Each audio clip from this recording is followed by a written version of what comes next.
พิธีโฮมสุมนุมใหญ่และการสวนสนามเพื่อเฉลิมฉลองวันสถาปนาสาธารณรัฐประชาธิปไตยปชสลาวครบรอบ50 ปีวันที่2ธันวาคมปี1975 2ธันวาคม2025ได้จัดขึ้นอย่างยิ่งใหญ่ในตอนเช้าของวันที่2ธันวาคม2025ที่สนามหลวงเดินพระธาตุหลวงเวียงจันทน์ด้วยการเข้าร่วมก้าวคำปราศรัยของสหายทองลุนศรีสุฤทธิ์เลขาธิการใหญ่คณะบริหารงานศูนย์กลางภาคประชาชนปฏิบัติลาวมีประกาศการนำภาครัฐวิรชนแห่งชาตินักรบแข่งขันมวลชนเข้าร่วมอย่างลวงลายสำหรับความมือคำไซได้จัดพิธี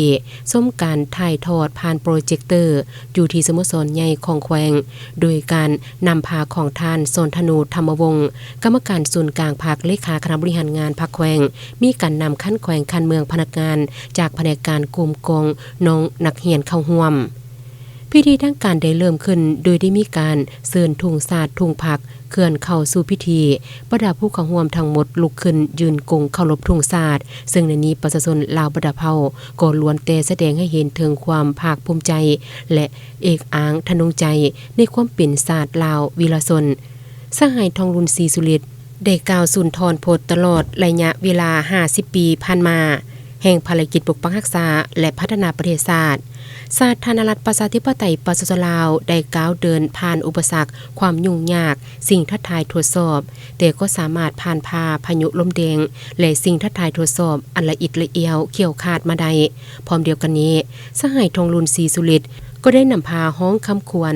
สาธารณรัฐประชาธิปไตยปชสลาวมั่นยืนพรรคประชาชนปฏิวัติลาวที่มีเกียรติสง่ามั่นยืนประธานไก่สนพรหมวิหารผู้นำที่แสนเคารพรักยืนยงในภารกิจปฏิวัติและอยู่ในดวงใจของประชาชนลาวตลอดไปน้ำใจหวานศาสตร์ที่2ธันวาคมมั่นยืน